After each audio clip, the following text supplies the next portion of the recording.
Hello students, in today's session we are going to learn about the chemical equation.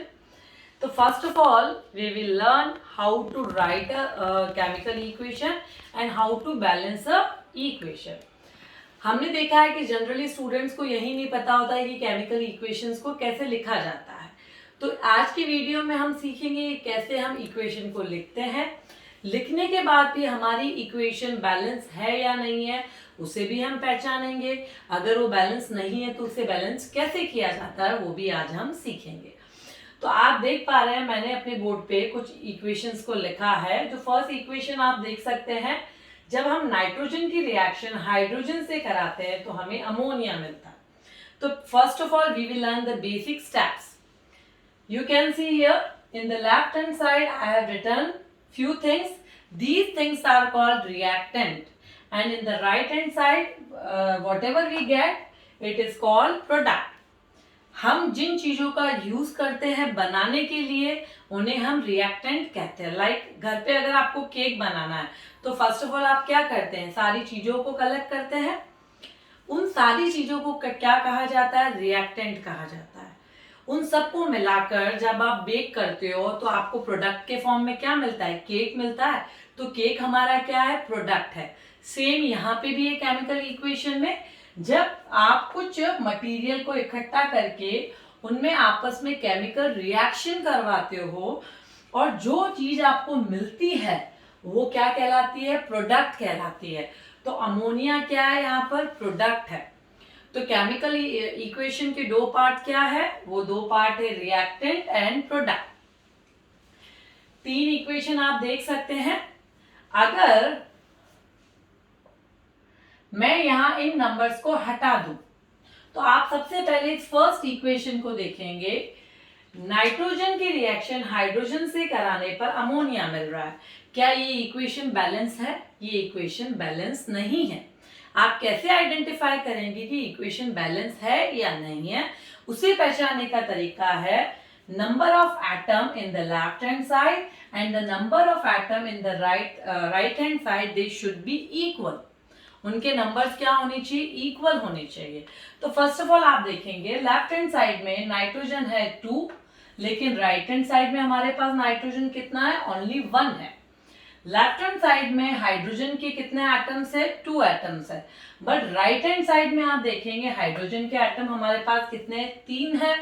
It means हमारी equation balance नहीं है क्योंकि दोनों side में atoms के नंबर इक्वल नहीं है। तो सबसे पहले हम इसे इक्वल करेंगे। तो आप देखेंगे यहाँ नाइट्रोजन 2 है तो हमें यहाँ पे भी 2 चाहिए। तो हम नाइट्रोजन के आगे क्या लगा देंगे, 2 लगा देंगे। अब आप देखेंगे कि नाइट्रोजन के नंबर कितने हो गए, 2 हो गए।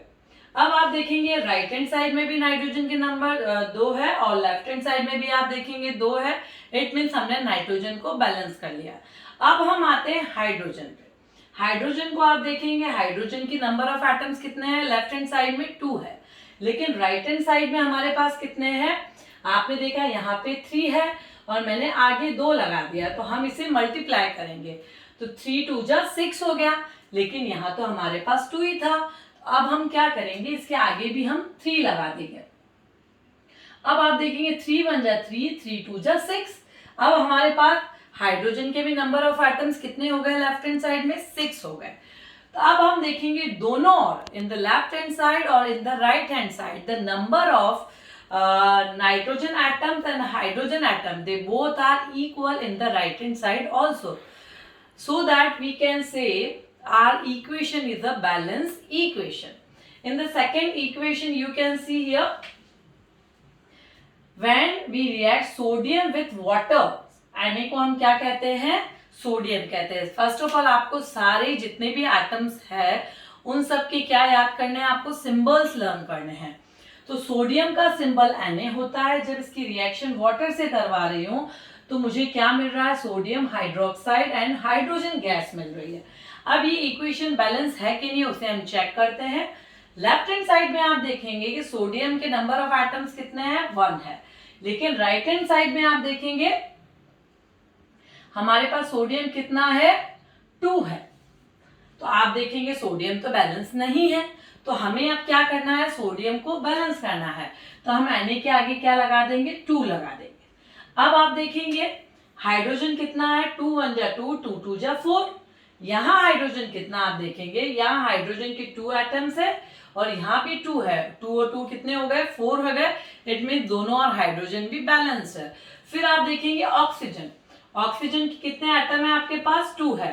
राइट हैंड साइड में आप देखेंगे ऑक्सीजन कितनी है, राइट हैंड साइड में भी हमारे पास ऑक्सीजन 2 है। तो हम देखेंगे दोनों side number of atoms equal है, तो हम कह सकते हैं कि हमारी इक्वेशन कैसी है, बैलेंस इक्वेशन है। Now see the last equation. When we react the zinc with the hydrochloric acid, we get zinc chloride and hydrogen gas. Now we will check our equation is balanced or not. आप देखेंगे left hand side में zinc के number कितना है, 1 है। But right hand side में आप देखेंगे जिंक के नंबर ऑफ एटम्स कितने हैं, यहाँ पे भी 1 है। तो हम देखेंगे जिंक बैलेंस है। फिर हम देखेंगे हाइड्रोजन के कितने एटम्स है, 2 है। राइट हैंड साइड में आप देखेंगे हाइड्रोजन कितना है, 2 है। इट मीन्स हाइड्रोजन के भी नंबर ऑफ एटम्स बैलेंस है। फिर आप देखेंगे Cl क्लोरीन को देखेंगे, यहाँ 2 है और राइट हैंड साइड में आप देखेंगे यहाँ पे भी 2 है। तो हम कह सकते हैं कि क्लोराइड के एटम, क्लोरीन के एटम भी क्या है, बैलेंस है। तो इस तरह से हम देख सकते हैं कि हमारी ये इक्वेशन भी बैलेंस है। बस आपको ये ध्यान रखना है कि जब भी आपको इक्वेशन को बैलेंस करना है तो लेफ्ट हैंड साइड और राइट हैंड साइड दोनों और नंबर ऑफ एटम्स इक्वल होने जरूरी है, तभी हमारी इक्वेशन बैलेंस कहलाती है। हमारा सेकंड टॉपिक जो था वो है formula. How do we make a formula by using different elements. तो फर्स्ट ऑफ ऑल आपको सारे एलिमेंट्स के क्या याद करने हैं, आपको सबके सिंबल्स लर्न करने हैं और उनकी वैलेंसीज को लर्न करना है। जब आपको उनकी वैलेंसी लर्न हो जाती है तो इजीली हम किसी भी फॉर्मूला को बना सकते हैं। तो हम कुछ एग्जांपल्स लेते हैं। फर्स्ट हम ले लेते हैं सल्फ्यूरिक एसिड। सल्फ्यूरिक एसिड का फॉर्मूला जनरली होता है H2SO4। अब आपके मन में क्वेश्चन अराइज होता है कि कैसे ये फॉर्मूला बना। तो अब आप देखेंगे हाइड्रोजन की वैलेंसी होती है 1, सल्फेट की वैलेंसी होती है 2। जब हम फॉर्मूला बनाते हैं तो ये वैलेंसीज आपस में क्रॉस हो जाती है। सल्फेट की वैलेंसी आ जाएगी हाइड्रोजन के नीचे और हाइड्रोजन की वैलेंसी आ जाएगी सल्फेट के नीचे। तो हमारा फॉर्मूला क्या बन जाएगा, H2SO4, क्योंकि सल्फेट की वैलेंसी H के नीचे आ गई और H की वैलेंसी आ गई सल्फेट के नीचे। इसी तरह से एक एग्जाम्पल हम लेते हैं हाइड्रोक्लोरिक एसिड जो है HCl। हम जानते हैं हाइड्रोजन की वैलेंसी 1 होती है और Cl की वैलेंसी भी 1 होती है। जब ये वैलेंसी आपस में क्रॉस होती है तो हमारे पास फॉर्मूला क्या आ जाता है, HCl। इस तरह से आप बहुत सारे एग्जाम्पल अपनी जो रेगुलर बुक है साइंस की उसमें आप देख सकते हैं। आपको पहले उनकी वैलेंसीज लर्न करनी है और उसकी हेल्प से आप इजीली फॉर्मूला बना सकते हैं। आगे के टॉपिक को हम हमारे नेक्स्ट सेशन में सीखेंगे। Thank you.